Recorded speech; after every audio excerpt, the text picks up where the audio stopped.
Kadin ajak partisipasi pengusaha berpartisipasi dalam pembangunan IKN. Kamar Dagang dan Industri, Kadin, Indonesia mengajak sekaligus memfasilitasi pengusaha yang ingin berinvestasi dan berpartisipasi dalam pembangunan Ibu Kota Nusantara, IKN. Fasilitasi tersebut lewat konsultasi publik mengenai peluang penanaman modal, insentif dan kemudahan berusaha di IKN Nusantara yang digelar atas kerjasama dengan Kementerian Keuangan dan Otorita IKN. Pelaksana tugas harian Ketua Umum Kadin Indonesia Yuki Nugrahawan Hanafi mengatakan pembangunan IKN membutuhkan dukungan investasi dari banyak pihak, termasuk sektor swasta dalam dan luar negeri. Oleh karena itu, partisipasi aktif dan investasi dari pelaku usaha menjadi bagian penting dari skema pembangunan IKN. Sebagai mitra strategis pemerintah, Kadin mendukung investasi di IKN yang menjadi simbol pembangunan Indonesia Emas 2045 yang sejahtera, tangguh, inklusif dan berkelanjutan. IKN harus dibangun bersama dengan semangat gotong royong oleh seluruh komponen bangsa termasuk para pelaku usaha sektor swasta, katanya dalam keterangan di Jakarta, Jumat. Melalui kegiatan konsultasi publik ini, Kadin Indonesia berharap tingginya kesadaran pelaku usaha mengenai peluang dan fasilitas investasi di IKN sekaligus mendapatkan umpan balik dari para pelaku usaha guna mengoptimalkan regulasi penanaman modal dan kemudahan berusaha di IKN. Komitmen Kadin Indonesia dalam mendukung pembangunan IKN juga diwujudkan dengan membentuk kelompok kerja, Pokja, IKN dalam penjajakan peluang investasi di IKN, Imbuh Yoki. Ketua Pokja IKN sekaligus Kepala Badan Pengembangan Kawasan Properti Terpadu Kadin Indonesia Budiarsa Sastrawinata menegaskan sebagai wadah dunia usaha dan mitra strategis pemerintah, Kadin Indonesia siap membantu dan memfasilitasi pencarian investor guna membukukan target investasi untuk pembangunan IKN. Kadin Indonesia juga berharap dapat menjadi penggerak industri dan sektor swasta untuk mengumpulkan beragam masukan dan inisiatif terkait regulasi investasi dan pembangunan IKN serta membantu penyelenggaraan roadshow untuk sosialisasi pembangunan IKN, ujarnya. Sebagaimana tertuang dalam Undang-Undang Nomor 3 Tahun 2022 tentang Ibu Kota Negara, pembangunan IKN akan dilaksanakan dalam 5 tahap selama periode 2020 hingga 2045. Pembangunan IKN tahap pertama masuk dalam proyek prioritas dalam Rencana Pembangunan Jangka Menengah Nasional, RPJMN, 2020-2024 dengan kebutuhan anggaran sebesar Rp466 triliun.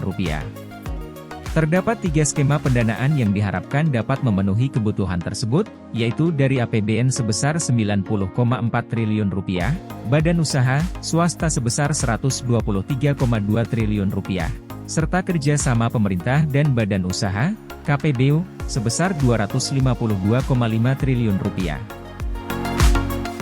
Deputi Bidang Pendanaan dan Investasi Otorita IKN Nusantara Agung Wicaksono menjelaskan sebagai ibu kota negara baru, pertumbuhan ekonomi akan menjadi salah satu langkah strategis dalam memastikan Indonesia muncul sebagai negara maju yang diakui dunia.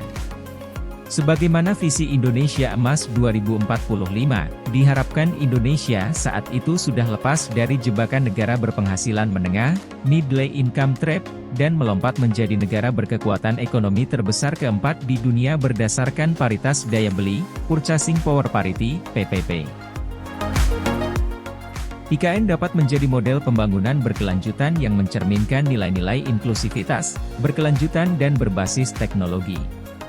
Pembangunan ibu kota baru yang berada di lokasi strategis ini diharapkan menjadi katalisator pertumbuhan dan pemerataan ekonomi yang lebih besar dan nantinya akan mendorong pertumbuhan sosial ekonomi negara, kata Agung.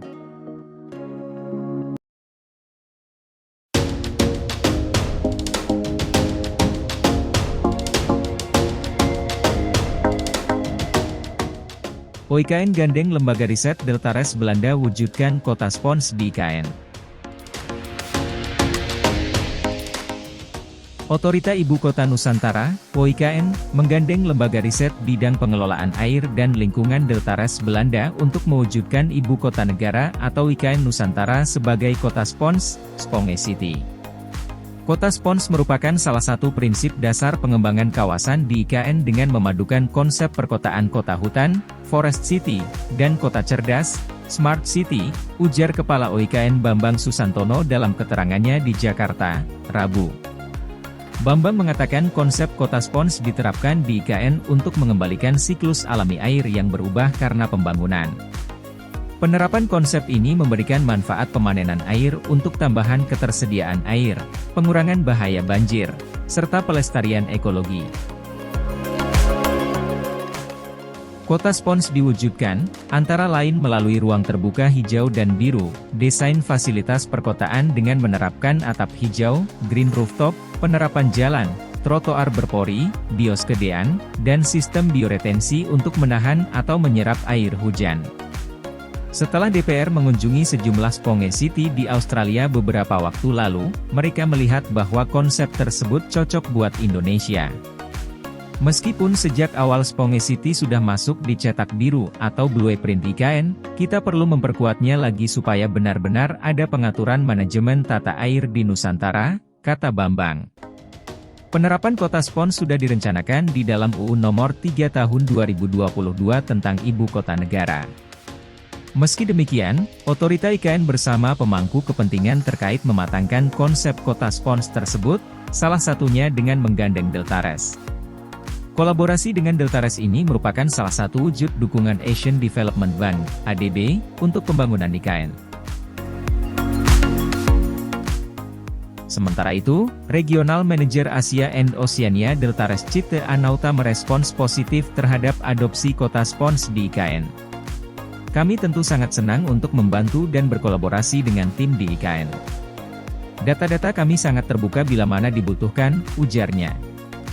Konsep kota spons dapat dipahami sebagai water resilience, yakni kota yang mampu mengelola air dengan baik, bisa menyimpan, dan mengalirkan ketika dibutuhkan dengan cara yang sudah dihitung sedemikian rupa.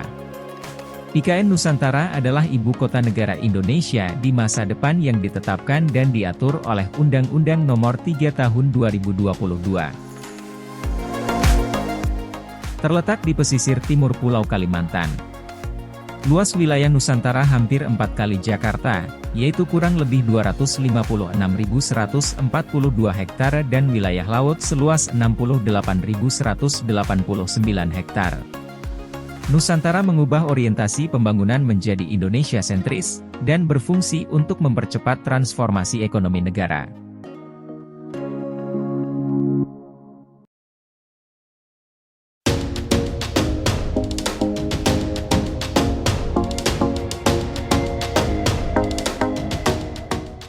OIKN sampaikan 3 jenis hunian yang dibangun di IKN Nusantara.